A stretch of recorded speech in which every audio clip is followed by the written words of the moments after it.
Le pluralisme politique, le pluralisme d'idées, le pluralisme tout court existe, est-il en voie de disparition ici en République démocratique du Congo, au sein des institutions et au sein des partis politiques? On en parle dans le cadre de votre émission Dites-nous la vérité, mais il sera également question de la justice congolaise. Elle est malade, dixit le président de la République. Alors, est-ce que l'état de droit est-il en danger? Enfin, on abordera cette problématique des rébellions à répétition, surtout à l'issue des élections, de l'échéance électorale ici en République démocratique du Congo. Pour parler de tous ces sujets et de bien d'autres, j'ai le plaisir de recevoir le tout nouveau professeur Laurent Onyemba. Bonjour et bienvenue. Merci Madame Élisée Odia. Vous venez d'ajouter une corde dans votre arc, maître, actif au sein d'un parti politique ensemble, on va en parler, mais professeur, ça vous fait quoi d'être aujourd'hui professeur? C'est une responsabilité, mais c'est un parcours. Je quitte les petits séminaires, je viens étudier à l'université de Kinshasa. Je suis retenu assistant parce que j'ai distingué plusieurs fois. Premier mandat, deuxième, chef de travaux, quelques publications. Je m'inscris en thèse. Après les études de DA, aujourd'hui, ce n'est que le parachèvement d'un parcours. C'est avec assez de modestie que j'ai accédé à cette responsabilité qui consiste essentiellement à encadrer la jeunesse dans la recherche pour l'épanouissement de la pensée, de l'être dans sa dimension triptyque, l'être intérieur, l'être extérieur et le savoir-être. L'être extérieur, l'être intérieur et le savoir-être. Vous êtes vous-même jeune. Oui. Vous avez parlé des publications. Quand est-ce que vous avez eu le temps? Vous êtes parmi les avocats le plus médiatiques ou médiatisés ici en République démocratique du Congo. Comment est-ce que vous avez fait pour avoir le temps de faire autant de publications et d'aller aussi vite et de devenir ce professeur que vous êtes aujourd'hui? C'est quoi votre secret? Bon, peut-être pas l'avocat le plus médiatisé, mais des causes les plus médiatisées. Aussi, je dois avouer que j'ai connu un parcours professionnel assez mouvementé par les médias parce que j'étais l'avocat principal, un des avocats principaux dans la cause de l'honorable Onusumba, qui était un montage politique. Il est allé en prison et nous avons fait les procédures Onusumba. Il était accusé de viol sur mineurs et on a démontré par la suite que ça n'a jamais été un viol. Il est sorti de la prison, l'honorable Onusumba est rentré au Parlement parce qu'on a réussi à réviser son procès. J'ai été un des avocats majeurs dans l'affaire Franck Diongo avec cette fameuse affaire de séquestration des militaires de la garde républicaine. J'ai été le premier avocat à être conseillé, à être consulté dans l'affaire de son Excellence Matata Pogno. Et au-delà de la face visible des procès, j'ai eu à mener des études en cachette, je voulais dire dans mon cabinet, pour identifier les faiblesses et les forces du dossier.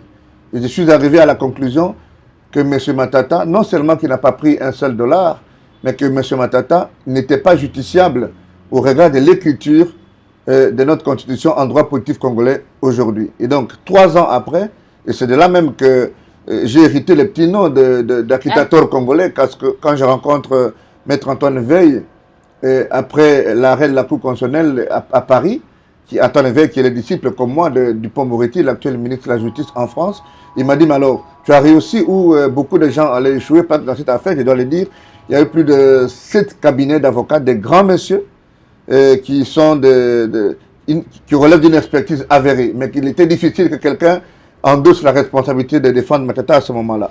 Et après, le professeur, mon doyen Nyabiroub est arrivé, c'était un père qui nous a montré la route, et puis avec mon ami de tout Ahmed Safari.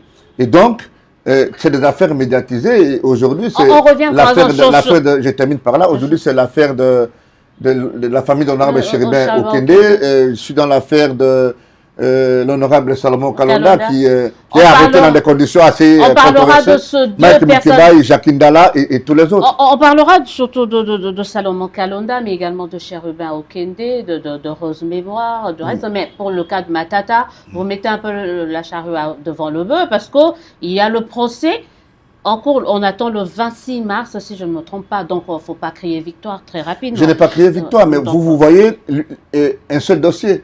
Mais dans l'affaire Matata, nous avons été au Conseil d'État. Vous n'en parlez pas, vous n'êtes pas au courant.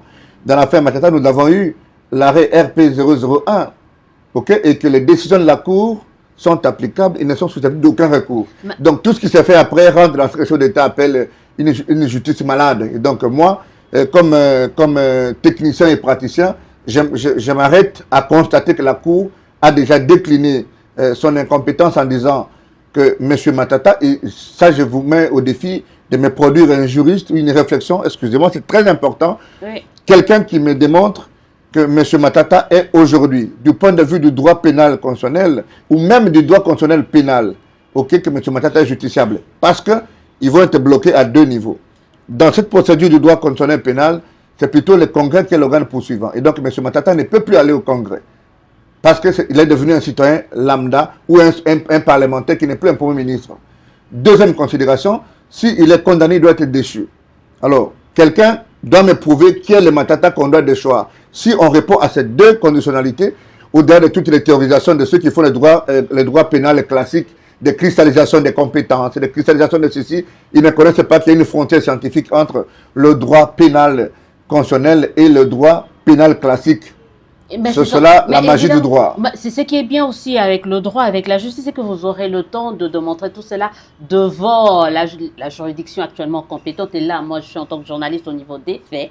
Et les faits me disent que Matata, il y a un procès sur Matata qui est prévu vers fin mars. Je ne suis qu'au niveau de faits. Rassurez-vous que nous allons faire ce que nous avons toujours fait et que nous avons confiance à la justice qu'elle ne va pas se dédire parce que la jurisprudence RP 001 ne va pas être entamée ou émoussée par une saisine d'interprétation d'un juge qui n'a pas qualité, saisi par une juridiction qui n'a pas qualité. C'est très important, c'est pédagogique. Matata a été ramené à la Cour de cassation. Nous avons soulevé l'exception d'incompétence devant la Cour de cassation. La Cour de cassation s'est arrogée une exception que nous n'avons pas soulevée pour saisir la Cour constitutionnelle. Et c'est ça la maladie dont parle le président de la République. Et que la Cour constitutionnelle reconnaît au même moment que la Cour de cassation n'est pas compétente pour la saisir, mais qu'elle, au lieu de se limiter à la forme, elle va aller plus loin. Ça, c'est en violation de la loi. Ça, c'est un des deux. Ce n'est pas différent de ceux qui sont partis à la compétition électorale, qui sont invalidés par la CENI ou bien écartés par la CENI. La Cour constitutionnelle elle-même reconnaît que la CENI n'a pas qualité, mais que la Cour dit non, vous devez nous donner beaucoup d'éléments pour voir pour justifier pourquoi on vous a invalidé. Le chef de l'État doit savoir que dans ce pays, il y a des techniciens. S'il veut écouter des gens normaux, il doit écouter des gens qui ne sont pas politisés. Et il n'y a qu'au Congo que pour poser une question de droit, une étude à un cabinet, à un professeur, il doit être de la majorité ou de ceci. Autant que les dossiers sur le cumul, je crois que nous allons en parler. On va en parler parce que là, on parle de déjà. Moi, je voulais aborder par exemple la question de Salomon Escadella ou encore la question de Chérubin Okende un peu à la fin parce que je l'ai bien qu'on puisse, je voulais qu'on puisse commencer par le pluralisme, mais puisqu'on parle de cette justice qui est malade, puisqu'on parle de cet état de droit qui, selon certains, serait en danger. Donc, revenons sur ce cas d'abord Chérubin Okende. Ça y est, vous aviez récupéré le corps, vous êtes l'avocat et membre de la famille de Okende, qu'est-ce qu'on attend pour l'enterrer? Première précision, je ne parlais pas ici comme avocat, je me présentais comme professeur. Mais vous êtes plusieurs casquettes. Non, mais voilà. Casquettes. Je voulais terminer par vous parler d'un cas, ou bien de plusieurs cas au même moment, pour qu'on gagne le temps. Le premier cas, j'évoque le cas de M. Salomon Kalonji. Non, est-ce qu'on peut suivre un peu ma logique à moi? Je commence par Okende. Ok, tant mieux. Le cas de M. Chérubin Okende. L'unique information aujourd'hui qui est en fait au cœur de la discussion, c'est où s'est trouvé Chérubin au moment de son enlèvement.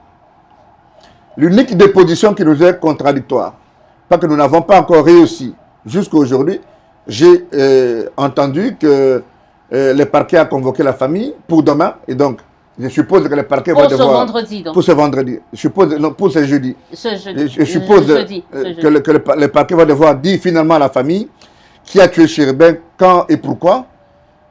Mais que... Sans procès. Je dis le parquet a peut le dire. Les enquêtes, le parquet peut coopérer avec la famille parce qu'il y a eu autopsie. Et donc, le parquet peut mettre l'autopsie à la disposition de la famille pour permettre à ce que la famille décide l'enterrement. Ça fait 7 mois maintenant. Mais avant ça, moi j'ai diffusé cela, vous avez dit, vous n'attendez plus rien de la justice de notre pays. Vous avez décidé de reprendre le corps de Cherubin Okende pour l'enterrer. La question qui se pose actuellement, qu'est-ce qu'on attend pour l'enterrer? J'ai dit ceci, madame. La famille a décidé de tourner le dos à la justice congolaise. Oui. Pour une chose. 7 mois après, elle n'a jamais eu la moindre information sur les rapports d'autopsie. Et il faut rappeler que le gouvernement, au travers le président de la République, a émis les vœux de faire la lumière sur cette affaire. On a invité des experts internationaux sur la question. Moi-même, j'ai été le jour de l'autopsie.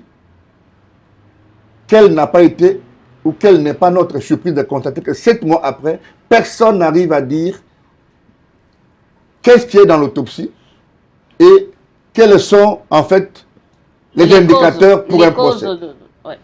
Et la famille a décidé de dire au parquet qu'elle tourne le dos et qu'elle décide de prendre le corps. Le parquet a signé une réquisition pour donner le corps à la famille. La famille a décidé d'enterrer Cherubin Okende au cours du mois de mars, mais que dans l'entretemps, la famille a reçu l'invitation hier du parquet. En républicain, la famille ou les membres de famille ne peuvent pas ne pas aller répondre à l'invitation. Si dans l'entretemps, parce que les obsèques sont prévues au mois prochain, si dans l'entretemps le parquet revient à la raison et qu'il décide de donner les rapports d'autopsie à la famille, quoi de plus normal que la famille réponde à cette invitation? Mais donc, pas que vous parlez de cas de Cherubin Okende, il est quand même scandaleux qu'un ministre artisan de l'actuelle majorité au pouvoir, c'est Cherubin qui fait partie de l'Unkamba du pouvoir, la primature, c'est lui qui fait une initiative parlementaire historique. Pour changer, pour qu'on ait l'union sacrée. Pour basculer la majorité. Basculer. Il est collaborateur immédiat du chef de l'État. Il rentre au Parlement. Les députés en fonction, qu'il est ramassé dans ces circonstances, avec un corps criblé de balles, point de presse de toutes les autorités judiciaires, que 7 mois après, que les débuts de la lumière ne soient pas faits, qu'est-ce qui va en être de Laurent, de Élysée, ou de X ou de Y? Mais vous connaissez le temps de la justice, vous êtes mieux placé pour savoir que le temps de la justice n'est pas le temps médiatique. Le temps de la justice n'est pas le temps de Dieu. Ni de Dieu, mais le temps médiatique. Parce que moi, en tant que média, vous pouvez nous laisser à nous de dire ça, mais vous, en tant que juriste, vous êtes conscient que le temps de la justice n'a rien à voir avec le temps médiatique. Madame, nous-mêmes, nous n'avons aucune précipitation. S'il faut attendre 10 ans, on veut bien attendre. Mais que la vérité est que on ne peut pas prendre 6 mois depuis l'autopsie jusqu'à l'étape de fixer l'affaire devant un juge. L'enquête peut continuer, mais que le procès doit être là. Vous voulez me dire que le chef de l'État, qui est le commandant suprême, qui est le magistrat suprême, qui a tous les services à sa portée, même les sorciers. Vous ne saurez même pas prouver tout ce que vous dites là. Je dis ceci. Je dis ceci. Madame, vous êtes un scientifique. Attendez, je suis un scientifique. Je suis un scientifique, mais je dis ceci. Quand vous allez aux services spéciaux, si on vous vole votre voiture, vous connaissez quelles sont les pratiques qui sont utilisées pour retrouver votre voiture? Juste un exemple. Moi, je suis un chrétien, je ne crois pas aux fétiches. Mais pour autant que c'est une réalité sociale, j'en évoque. C'est juste c'est une figure de style pour vous dire que le chef de l'État a à sa possession tous les leviers du pouvoir, tous les canaux d'information, et qu'aujourd'hui, il ne peut pas ne pas en être autrement qu'il soit informé des circonstances de la mort de Cherubin. Peut-être pas les causes, mais des circonstances. L'unique information que nous avons aujourd'hui, c'est ce qui a été publié par Jeune Afrique. Pour laquelle d'ailleurs votre confrère est coupé en prison injustement alors que c'est un article qu'il n'a pas signé. On va laisser. Le problème, c'est qu'il y a eu une évolution depuis et qu'aujourd'hui, vous venez nous dire que ce jeudi, la famille est attendue devant le parquet. Peut-être qu'il y aura d'autres informations. Donc, croisons le doigt pour espérer que ça peut évoluer dans ce sens-là. Donc, on retient pour le cas Cherubin Okende, avec ou sans information utile. La famille a décidé d'enterrer au mois de mars. Et la famille se retourne vers Dieu et les juridictions internationales. Et au mois de mars, on peut enfin enterrer Cherubao. Sauf dispositions particulières et contraires. Deuxième cas, c'est Salomon Kalonda. Le cas de Salomon Kalonda rentre dans ce que j'appelle la maladie de la justice congolaise, comme le chef d'État l'a si bien dit. Un compatriote, désarmé, un acteur politique, un opérateur économique est à Kinshasa.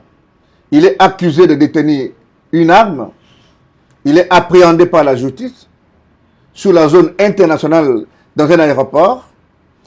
Il est ramené dans le service des renseignements militaires. Le premier Matata déclare que l'arme dont il était question appartenait à son garde du corps. Ailleurs, dans une justice sérieuse, il n'y a pas de honte à se rebuffer quand on sait qu'on a commis l'erreur. On devait relâcher Salomon Kalonda, purement et simplement. On a pris ce téléphone, on lui a attribué des messages, essentiellement basés sur des contacts avec des animateurs des équipes de foot. Et au Rwanda, essentiellement, c'est des colonels, c'est des militaires. Et c'est cela qui est au fait aujourd'hui le socle du dossier de M. Salomon Kalonda. Et ce qui tourne autour de Salomon Kalonda actuellement, c'est qui est peut-être beaucoup plus préoccupant parce que là, vous êtes dans votre rôle. Voilà, il faudrait peut-être qu'il y ait une confrontation. Vous êtes là en tant qu'avocat, donc normal que vous puissiez défendre votre client. Mais ce qui est préoccupant aujourd'hui, c'est de nous dire dans quel état se trouve l'état de santé et qu'est-ce que vous... Madame, j'en viens. Je vous donne le socle de l'arrestation de M. Kalonda. Kalonda est détenu illégalement et injustement.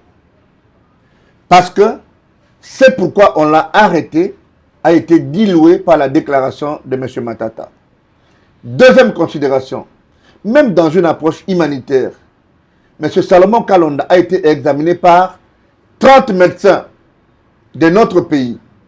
Son médecin traitant, le docteur Chamala, a eu à faire la démonstration de la situation alarmante et gravissime de l'état de santé de M. Kalonda.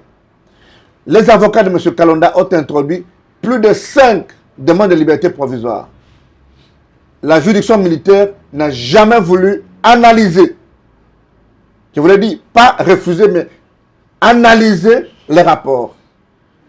Les parquets militaires arrêtent une contre-expertise des médecins de cliniques universitaires, cliniques quinoises, Mamayemo. Les médecins sont arrivés à la même conclusion. Vous n'avez pas essayé HG? Comment? HG. Non, écoutez, madame, ce n'est pas moi qui essaye. Bah, c'est ce que recommande le parquet. Médecin Chamala dit ceci. Le parquet recommande? Non, ce n'est pas le parquet. Il y a eu une décision de la Cour militaire, la dernière, oui, qui a dit que M. Salomon, même la Cour est arrivée à la même conclusion que les avocats, que M. Salomon Kalonda était malade, mais que la Cour proposait qu'on l'amène à HJ ou bien aux cliniques universitaires. D'abord, je vous rappelle que HJ, c'est un hôpital privé. Et donc, la Cour ne dit pas qui va soigner et qui va prendre en charge. Deuxième considération, il n'y a aucun médecin qui est à HJ qui a une expertise avérée, comme Dr Chamala, dans ce domaine, qui a fait la démonstration que les plateaux pour opérer M. Salomon Kalonda n'existent pas au Congo. Troisième considération, la Cour fait allusion aux médecins de cliniques universitaires qui ont déjà rendu dans le rapport médical leur propre expertise sur les caractères préoccupants des états de santé de M. Kalonda. Et donc, je reviens à la question de départ. Salomon est une victime de la maladie de notre justice. Dans quel état se trouve-t-il actuellement? Il est totalement malade et que personne ne va prétexter ignorance si le pire arriverait demain. Parce que... Que répondez-vous à ceux qui disent que c'est du chantage? Vous faites du chantage derrière une maladie imaginaire. Madame, c'est un peu brut, madame, mais certains réfléchissent comme ça. Madame, vous m'avez vu venir sur un plateau de prestige comme le vôtre et venir faire ce jeu de plaisanterie et de chantage. Un homme normal, un républicain comme moi, je vais faire du chantage au chef de l'État. Une petite confidence. Moi, je vois dans le chef de l'État quelqu'un qui a la volonté de bien faire. Mais si aujourd'hui il continue à dire que la justice est malade, il doit se regarder. que le chef de l'État ne continue plus à écouter les charlatans qui sont autour de lui. Qu'il pose la question aux magistrats. Il peut un jour organiser une journée porte ouverte pour discuter avec les magistrats. Il tue personne. On va lui dire quels sont ses collaborateurs qui donnent des injonctions aux magistrats. Et donc, si la justice est malade, ce n'est pas qu'il y a des injonctions qui viennent de quelque part. Et donc, les vrais malades ne sont pas les juges eux-mêmes, c'est aussi ceux qui donnent des injonctions au nom du président. Il y a des... Posez-vous la question. Qu'a fait Salomon quand on est devant les juridictions militaires? Une jurisprudence est là, constante, sur le fait que Salomon est un civil. On revient sur la situation, l'état de santé de Salomon.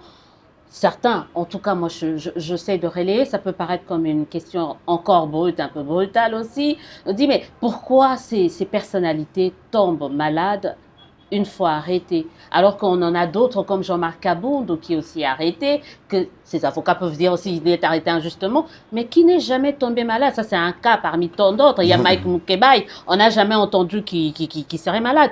Pourquoi c'est seulement certains, une fois arrêtés, et c'est le cas actuellement avec Salomon, malade? D'abord, je profite de votre micro pour saluer mon grand frère que j'aime beaucoup, Mike Mukebai, dont le dossier est aussi flou, tenu par les malades. C'est le mot magique. Un député est arrêté dans ces circonstances, sans lever d'immunité. Un ex-député. Tant mieux. Mais quand il est arrêté, au moment de l'arrestation, Mukebai est député, jouissant des immunités parlementaires. Il soulève une exception d'inconstitutionnalité, les dossiers à la Cour constitutionnelle. Jusqu'à aujourd'hui, la Cour constitutionnelle n'a pas trouvé l'occasion de vider son exception pour qu'il soit jugé. Vous avez évoqué le cas de Jean-Marc Kaboundou.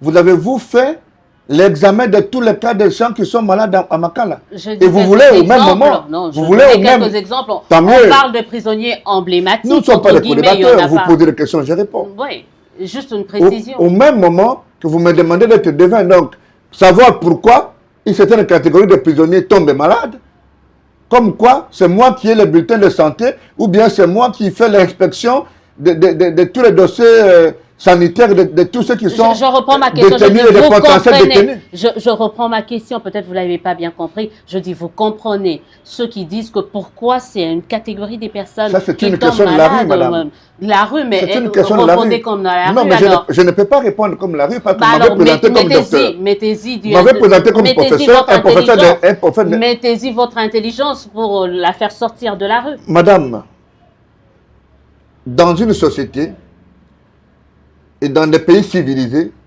tout citoyen a deux conseillers, un médecin et un avocat. Chaque compatriote a un dossier médical. Et chaque compatriote vit dans un environnement qui est sien. Un exemple, quelqu'un qui vit dans une situation, par exemple, à Suforco, prenons Amassine à sans fil, ok, qui dort avec le moustique, qui se réveille avec le moustique, qui dort dans l'obscurité, parce qu'aujourd'hui, le courant de la SNEL, j'ai vu une blague sur Internet, le courant de la SNEL devient comme le père de famille. Il sort le matin, il vient le soir. Est-ce qu'une telle personne, s'il est amené dans une prison comme Makala, vous voulez me dire que vous aurez la même résistance sanitaire qu'Élisée Odia qui vit à Goumbé, qui a tout le dispositif pour tuer les moustiques, qui est dans une voiture, qui est à Biwan, qui sait aller et revenir, qui a son médecin chaque jour, si elle a un mot de tête, eh bien, elle a des maux de tête, elle sait voir son médecin rapidement. Est-ce que vous avez les mêmes atouts sanitaires pour affronter les réalités de la prison? Comment vous voulez que moi je réponde pourquoi Jean-Marc Kaboundou n'est pas tombé malade et Salomon est tombé malade, ou bien pourquoi M. François Beya est tombé malade et que les Koulouna qu'on a pris à Yolo ne sont pas tombés malades? D'abord, qu'est-ce que vous en savez? Donc, vous venez de répondre. En tout cas, avec votre intelligence, le professeur, vous venez de donner carrément une réponse. Et entre parenthèses, j'habite pas là, Gombe. Hein. Ça, alors, on va passer. On a parlé de cet état de droit, de la justice. Avec vos argumentaires, vous avez tenté de montrer qu'elle était malade et que vous étiez d'accord avec le président, avec ces diagnostics de notre... Non, il y a un commentaire important sur cette histoire de la maladie de la justice. Monsieur le Président, la justice est un tout. La justice, c'est le greffier. La justice, c'est l'avocat. La justice, c'est le juge. La justice, c'est le magistrat debout. La justice, c'est l'interférence du politique. La justice, c'est un état d'esprit. La justice, c'est la situation du magistrat. La justice, c'est en réalité notre miroir. C'est le climat des affaires. Si la justice est malade, il faut des états généraux. Et le problème de la justice congolaise, c'est sa politisation. Ça récemment, en 2016. Madame, pas des états généraux sur commande. Il n'y a pas des états généraux réels une radioscopie des problèmes de notre appareil judiciaire. Ok? Si déjà, de par les nominations des juges, il y a un problème, si déjà, de par l'expression des juges, que le président pose la question au Conseil supérieur de la magistrature, ok? Combien de magistrats ont fait l'intérieur? Il y en a qui ont commencé comme premier substitut ou bien substitut de procureur près le Tripin Njili, et de toute sa vie, il n'est qu'à Goumbé. Il y en a d'autres qui vont à Beni, à Bouta, et ils font 20 ans pour arriver à Kinshasa. Ils en meurent parfois. Mais la justice, comme j'ai dit, c'est aussi de la politique. Je donne un exemple pour finir. Rapidement. Nous avons une loi qui organise le fonctionnement de la Cour constitutionnelle. Monsieur le Président, les groupes de juges Funga et Kalouba sont sortis par qui? Et quel en était le mécanisme? En violation totale des lois de la République. Si les magistrats savent que un appel peut venir de la présidence et demander au greffier d'organiser un tirage au sort pour uniquement choisir des juges parce que leur tête n'arrange pas le pouvoir, mais c'est seulement tout ça, Monsieur le Président. Ce n'est pas une question de juges pour dire on a donné l'argent. Il y a plus de cas d'interférence politique que de cas de monnayage de conscience. Et de corruption. Et de corruption. Et pour ça, c'est vous les responsables, pas que c'est vous les garants de la nation, c'est vous les magistrats suprêmes. Vous ne pouvez pas vous plaindre. Si un enfant à la maison est un petit voleur, un père responsable ne peut pas se plaindre parce qu'il y a des mécanismes de coercition qui permettent à cet enfant de se corriger.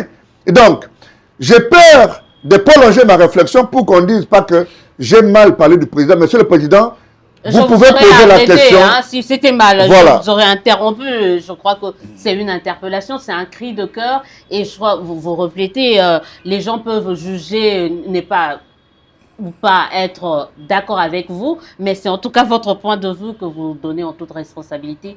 Sinon, je ne le laisserai pas passer, croyez-moi. Donc, on continue. Là, on a parlé de la justice. Elle est malade. Vous avez fait donné votre diagnostic. L'état de droit est en danger parce que la justice est malade. Non, mais l'état de droit, c'est... Si la justice, dans sa globalité, est ce qu'elle est, l'état de droit est entamé. Pas que l'état de droit a pour socle la justice. Nous n'avons pas d'état de droit. Nous n'avons pas de justice parce que les citoyens normaux se refugent derrière la justice. La justice, c'est le climat des affaires. La justice a une mission. C'est l'équilibre dans la société. Mais quand tu regardes aujourd'hui, j'ai vu des vidéos sur Internet, un garçon se faire molester copieusement. Et quelqu'un qui le moleste lui dit, appelle qui tu veux. La justice, ce n'est pas seulement le juge, mais ces motards qui nous insultent en Chiluba. Ils se sont organisés à leur niveau. Pourquoi vous insistez pour le Chiluba? Ils insultent aussi en Lingala. S'il vous plaît, madame. Arrêtez un Madame, peu avec, vous me reconnaissez au moins la liberté de mettre mon opinion. Oui. Voilà, alors, je dis ceci. En stigmatisant. Je ne stigmatise pas. Ah oui, mais ils insultent. Madame, j'ai des indicateurs que la majorité vous insulte en Chiluba et je peux donner mon propre exemple. Avant de monter sur ce plateau. Ne généralisez pas. S'il vous plaît. On n'est pas des co-débatteurs. Non, je réponds à vos questions. J'essaie de circonscrire. Ne généralisez pas. Si vous êtes fait insulter en Chiluba, d'autres se font insulter en Kikongo. Alors, vous voulez que je donne les exemples des autres? Je parle de moi. Je parle de moi. Bah pour vous donner un cas d'école. Le Premier ministre Peter Kanda a dit que les motards ne vont pas arriver à Kinshasa ou bien dans la commune de Gombe tel jour. C'est le jour où il y a eu plus de motards. Ça veut dire que c'est un groupe de gens qui s'est taillé ses propres lois et que la République, ils s'en foutent. Ils ont des raisons, qui sont des raisons fondées et vivables. Deuxième chose, vous avez vu l'honorable Franck Diongo. Il peut avoir posé des actes répréhensibles. Il peut avoir commis une infraction. Il peut avoir énervé un groupe de gens. Mais il a été retranché dans sa propre maison. punis par un groupe de gens qui, entre guillemets, en fait, les sanctionnaient pour avoir détruit les affiches du président. Mais vous avez vu un magistrat qui est lui actif parce que le magistrat peut constater de son lit une infraction. Vous avez vu ces gens être punis. Nous avons, en fait, chacun s'est taillé ses règles parce que nous n'avons plus de repères. Et je veux qu'on corrige. Quand on parle de la justice malade, on doit élargir les champs. On ne parle pas seulement que des magistrats. Et attention, attention, il y a des propos qu'on ne tient pas contre l'appareil judiciaire pour ne pas non plus énerver d'autres dispositions constitutionnelles. Ok? Donc, j'estime que l'état de droit, c'est le chef d'État qui doit planter le décor. L'état de droit, c'est une élection libre, transparente et démocratique.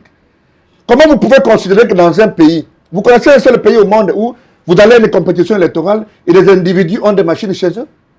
Madame, allez à l'intérieur du pays, pas à Kinshasa, allez à Katakokombe, à Lodja, à Bassankoussou, à Inkela, à Bukungu, à Bulungu.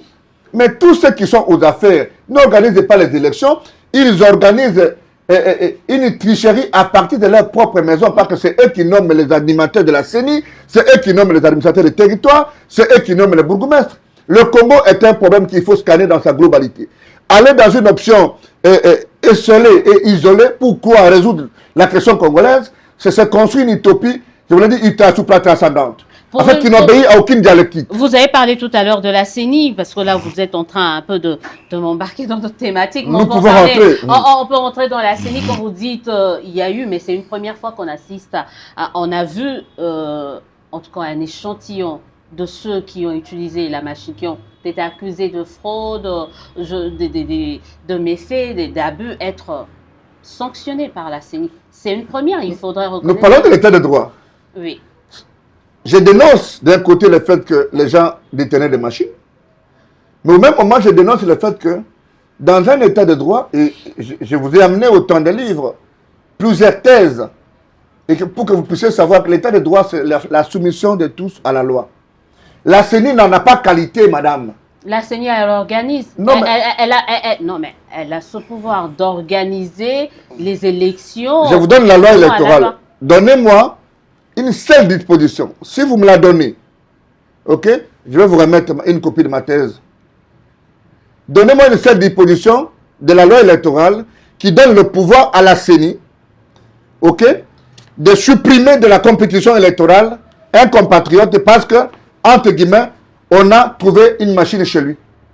Une seule disposition.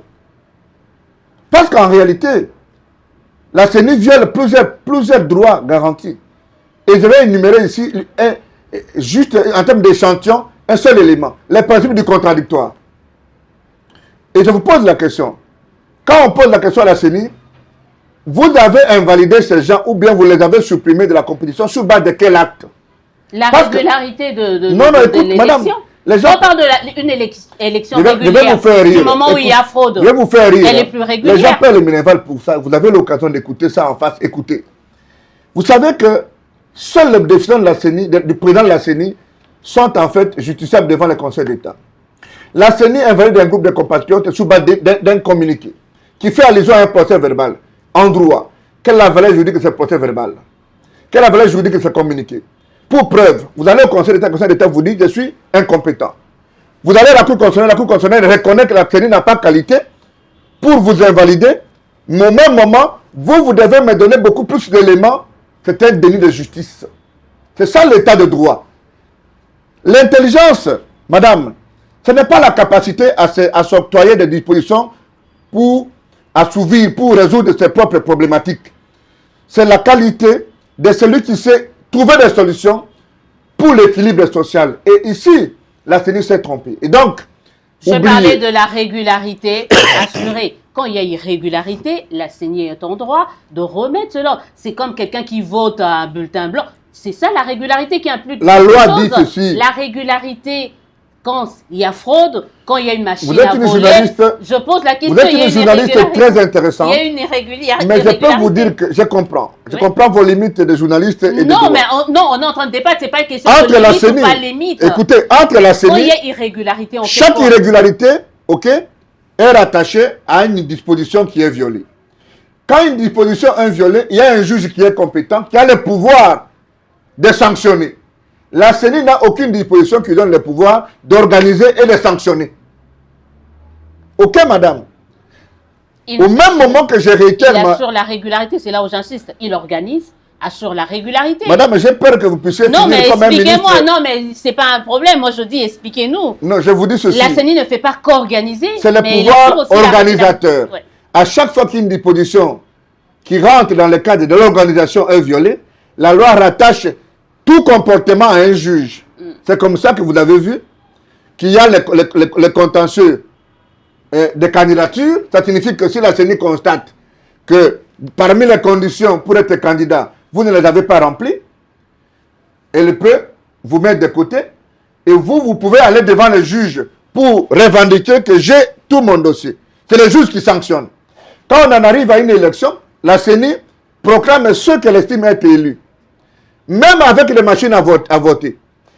Mais que, avec les irrégularités. Tout. Et c'est le juge constitutionnel qui est compétent. Parce que la CENI est partie au procès.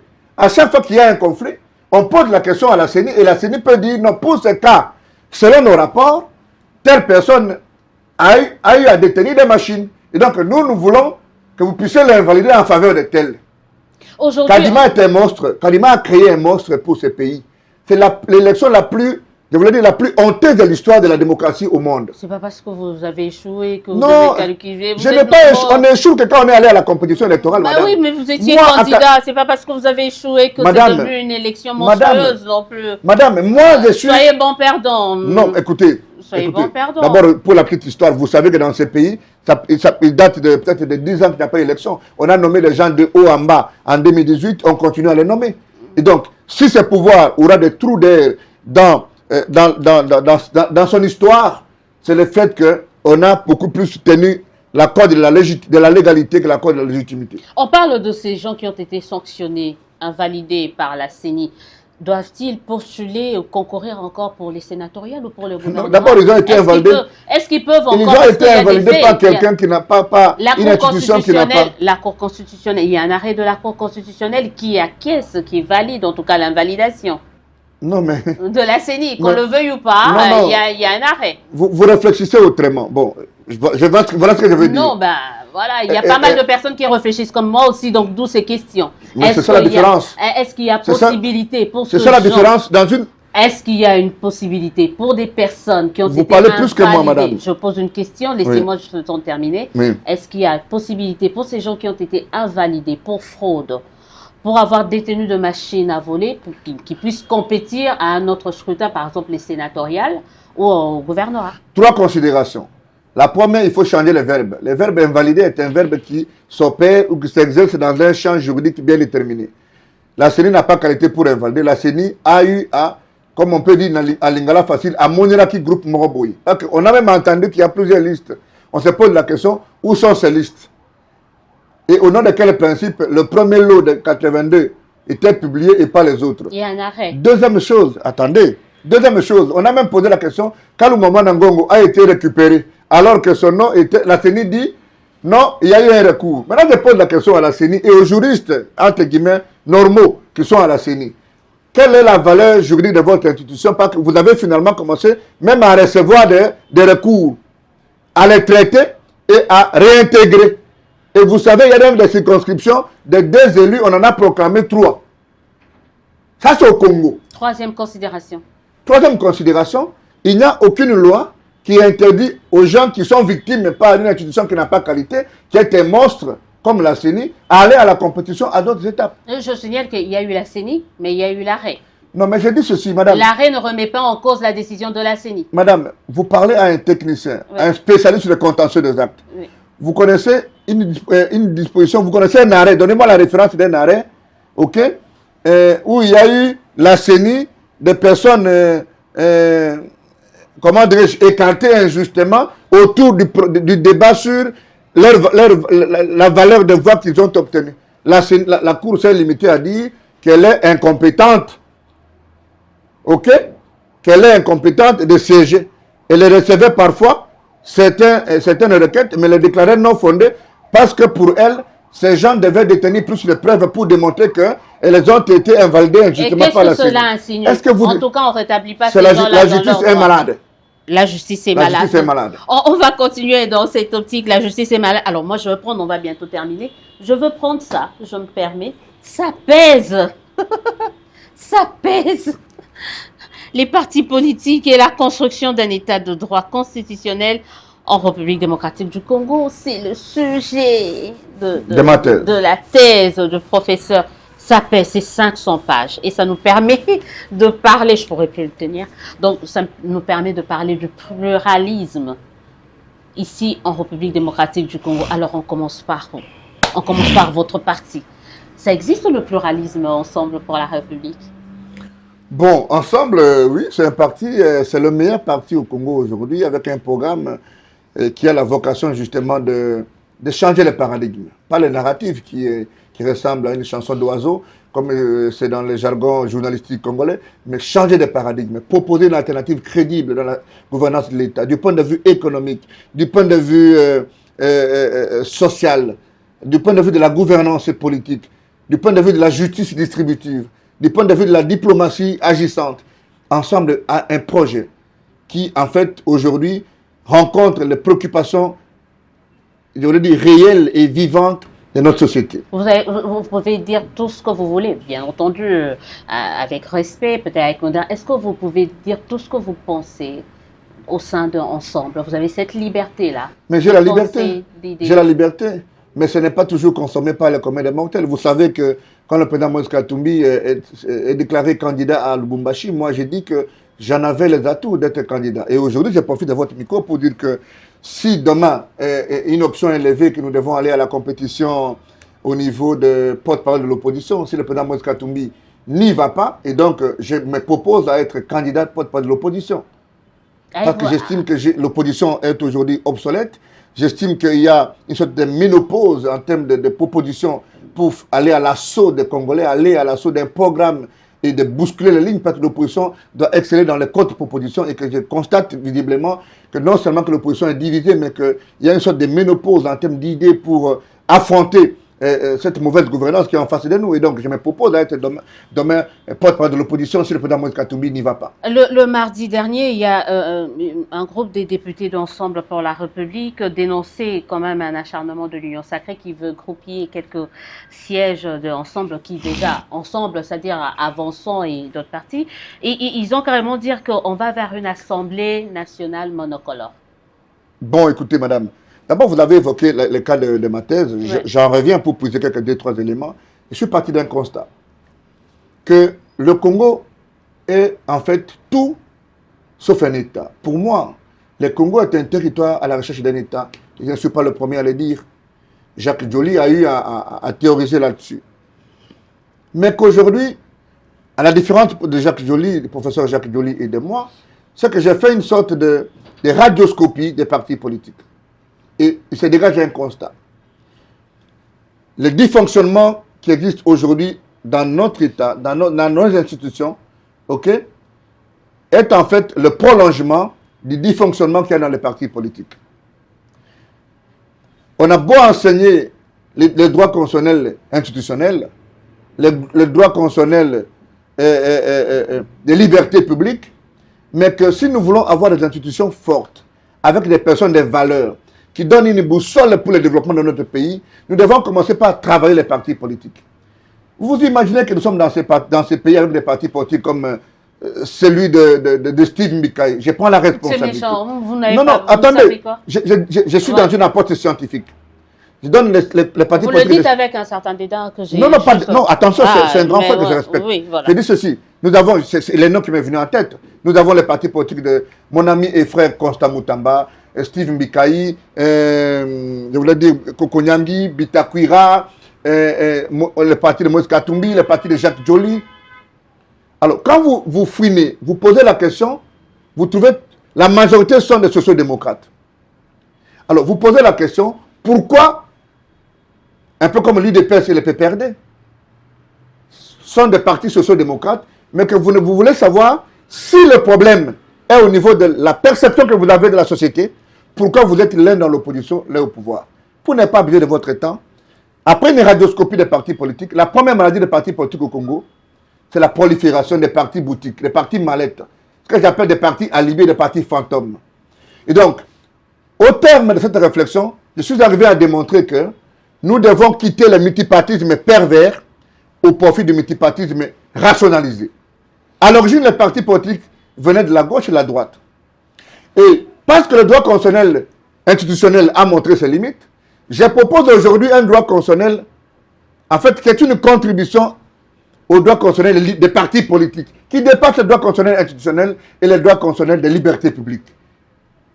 C'est un peu technique. Ouais, et donc, pour moi, au regard de l'aréopage, au regard de l'horizon des partis politiques, pas le multipartisme tel que nous voyons monotribaux ethniques qui se dessinent aujourd'hui, parce que n'ayant pas de soubassement de la volonté du peuple, c'est une vaste opération de nomination d'un groupe de faucons, un peu comme on l'a fait en 2018. Aujourd'hui, il y a aussi un groupe de faucons, pour vous en convaincre. Tous les membres du bureau de la CENI ont chacun soit un cousin, soit une femme, soit un neveu qui sont à la CENI et qui sont au Parlement. Et le jour où on a proclamé le résultat, ils sont revenus avec la poudre comme si ils ont eu leur bac. Ça veut dire que la démocratie congolaise est à la solde d'un groupe d'individus qui n'ont aucune compréhension et de l'État, aucune volonté de construire une nation, aucune dynamique intérieure, de créer une assemblée nationale qui représente l'État. Et cette tribalisation de la volonté du peuple, saupoudrée par des intérêts d'individus au nom d'un camp ou d'un autre, va devoir sombrer cette république. Et c'est le sens, sans justifier, sans prendre parti, c'est le sens de frustration que vous voyez des gens qui traversent vers des rébellions parce qu'il n'y a pas de leitmotiv, il n'y a plus de repères quant à la gestion de l'État. On ne peut pas justifier une rébellion, il y a moyen parce qu'on ne peut pas. On ne peut pas justifier, c'est clair. On ne peut pas la justifier. On ne peut pas justifier mais les attention, personnes qui prennent les on armes. ne va en rébellion que pour deux considérations. Sinon, chacun d'entre nous trouvera une raison pour prendre une arme et tuer son frère. Je dis ceci. On a toujours une raison pour... Madame, c'est important que je nuance. Oui. Je dis ceci. Moi, je suis un républicain, né. Je ne soutiendrai jamais les rébellions.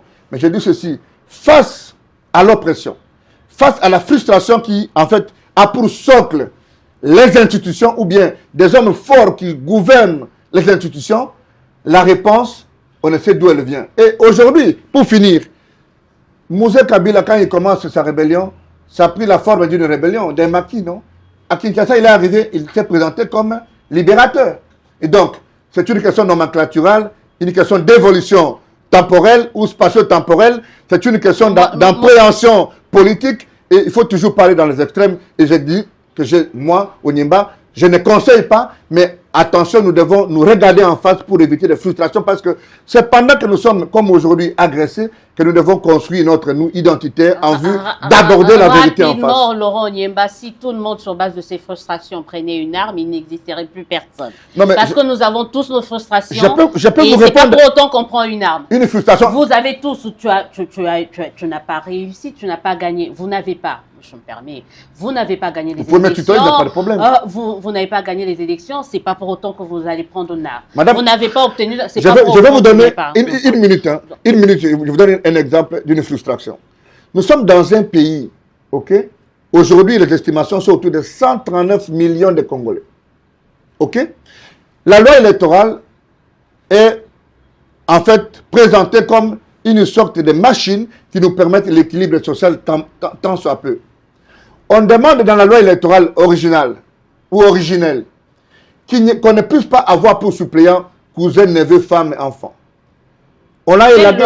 Non, on avait élagué, ça ne s'est pas passé à la loi électorale. C'est pour vous dire que, attendez. Ça a été rejeté. Ça vous dire en quoi les opérateurs politiques, dans leurs officines, ne pensent que ventre, comme disait François Bayard. Deuxième frustration. Nous sommes dans un pays où il y a une constitution. Les gouvernements dans des pays normaux, ok? Aussitôt qu'on nomme un premier ministre, le gouvernement est démissionnaire. Vous entendez, madame? J'ai entendu les exemples de la constitution espagnole, qui est une monarchie parlementaire. Et donc, du point de vue du droit, on ne peut pas prendre pour référence l'Espagne pour justifier ce qui s'est passé chez nous. Le premier ministre s'est fait élire député. Il est censé déposer sa démission et avec lui l'ensemble du gouvernement. Le cabinet du président de la République se réveille un matin pour dire Non, non, vous devez continuer à expédier les affaires courantes. Écoute là où c'est grave. Le président de la République dit ceci, que les députés, les suppléants vont devoir chauffer les sièges pendant 30 quelques jours. Ça signifie quoi? Qu'un suppléant va devoir chauffer la siège pour 30 000 $, alors qu'un enseignant d'université ne veut pas avoir 1 000 $. Moi, Attendez, madame, c'est important. C'est du populisme que vous êtes en train de faire. C'est du populisme. Tant mieux, je vous conseille. Deuxième considération. C'est beaucoup trop facile. La loi dit ceci. De présenter comme ça. Les députés, quand le mandat est automatiquement validé, madame, vous me mettez la pression. Je mets la pression parce que je dois terminer. Mais oui, mais c'est le débat qui intéresse le commun des mortels. Oui, mais il y a tellement de choses à dire sur ça. Rapidement, dernier mot. Un dernier mot pour moi. Bah non, mais par rapport à cette situation, parce que j'ai deux par rapport à cette situation, le cumul des mandats est interdit dans notre constitution. Il n'y a aucune décision, aucun communiqué qui puisse donner le pouvoir aux députés de cumuler les mandats. Et puis, pour que les députés aillent dans une fonction incompatible, il doit y avoir une fonction qui intervient après la validation des mandats. C'est à ce moment-là que le mandat est suspendu. On ne suspend pas un mandat de façon verbale. Deuxième chose, l'intelligence pouvait commander qu'on puisse, par exemple, renvoyer la validation des mandats après qu'on nomme un premier ministre. Aussi, on sait que tout député qui va siéger doit devoir automatiquement, ipso facto, abandonner son mandat. Maintenant, vous voyez, vous avez vu à Luanda, le chef d'État est parti avec des ministres et des députés. Vous avez vu à Abu Dhabi, mon aîné Jean-Lucien Boussa est allé député et ministre. Aujourd'hui, aller dans le gouvernement, les gens continuent à poser des actes. Rapidement, voilà, vous avez donné votre... Dans quel état nous sommes? Le débat est ouvert. Non, le débat n'est pas ouvert, il est clos. Non, pas clos. Il n'y a aucune disposition de la Constitution qui permet le cumul des mandats. Vous n'avez pas le monopole quand même. Je suis prêt pour un débat contradictoire avec tout voilà, donc voilà pourquoi je dis que le débat il est assez ouvert. Donc on peut également organiser un débat contradictoire entre juristes et évitons le juridisme, comme avait dit le président de la République. Non, ça aussi, respecter la Constitution ne veut pas dire juridisme. Rapidement. Et le président doit nous dire quels sont ces juristes qui lui ont donné ces conseils pour qu'il porte la responsabilité historique de cette bêtise-là. Très rapidement, vous répondez en une minute. Est-ce qu'il faut qu'on révise la Constitution? Regarde les dysfonctionnements que vous venez d'évoquer. Devons-nous réviser la Constitution ou changer carrément la Constitution? Madame, je vais te lire quelque chose, pour une confidence d'Évariste Bouchab. Il me dit, cher Laurent, un précis d'intention est une violation de la liberté de penser. Un raciste avait dit, si vous voulez cacher un secret au noir, mettez-le dans un livre. Est-ce qu'à dire que nous sommes toujours dans la civilisation de l'oralité? Pour ma part, tout ce qui est intangible n'est pas du droit, car il faut tenir compte de l'évolution de la mentalité qui nous fait assister à la dépénalisation progressive des infractions d'hier. En réalité, il n'existe pas de mauvais textes.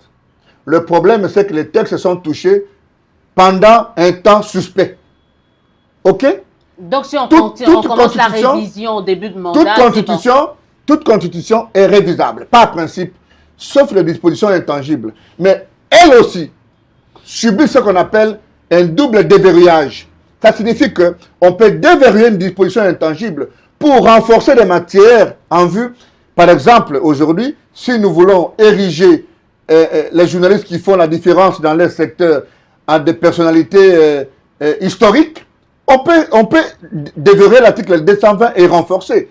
Mais ce qui est suicidaire, c'est de grignoter sur des matières intangibles qui diminuent l'équilibre social et la valeur d'un État. Une dernière question. Donc, la Constitution est révisable, mais qu'à partir du moment où nous avons un problème de légitimité, comme dit dans l'avant-propos, et que les animateurs de nos institutions actuelles, depuis 2018, ont un problème de légitimité, ce qui est toujours dénoncé par notre Constitution, renvoyons la révision le jour où nous aurons des élections libres, transparentes et démocratiques, avec des acteurs et des personnalités à même de proposer une nouvelle monture. Pas ce que j'ai vu chez le professeur Isidore Ndaïwel, un historien qui s'enferme seul dans une maison, qui vient avec une monture d'une constitution, qui propose de changer de république, qui propose de changer la durée de mandat. On sent que c'est une constitution octroyée. Ce n'est pas ça une constitution. Mais je ne peux pas terminer sans poser cette question-là. On me fait signe. C'est vraiment à la fin, on a parlé d'une assemblée qui risque d'être monocolore. Alors moi, je vous pose la question, est-ce qu'Ensemble pour la République n'est pas monocolore?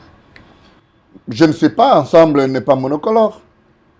Moïse Katumbi est de Lubumbashi, Laurent Nyemba de Sankourou, Olivier Kamitatou est de Bandundu, Bolenge Tenge est de Kisangani, Kissel Vwanga est de quoi de Bankongo,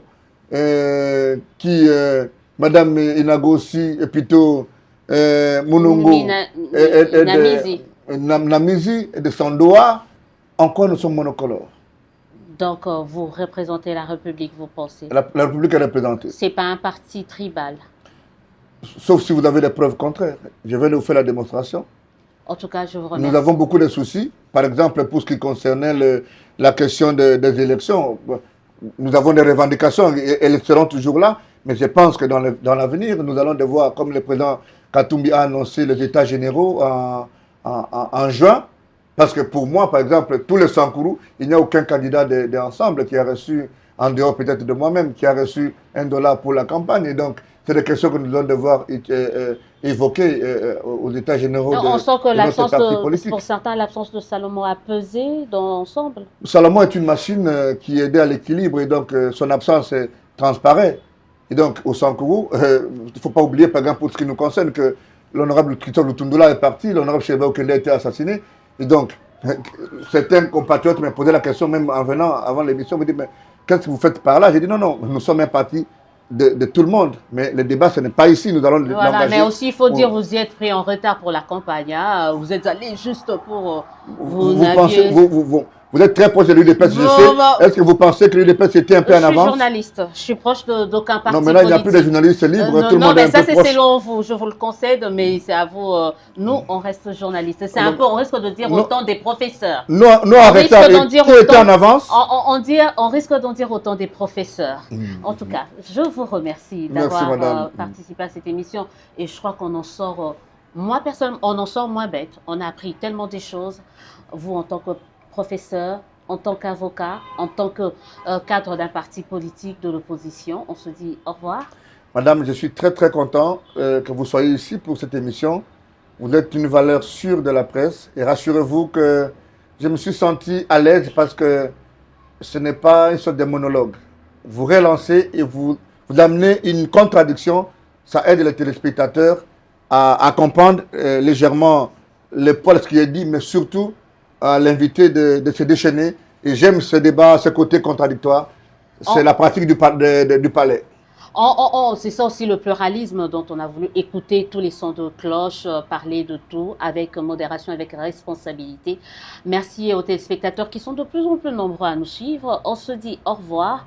À très très bientôt pour un nouveau numéro de votre émission. Dites-nous la vérité.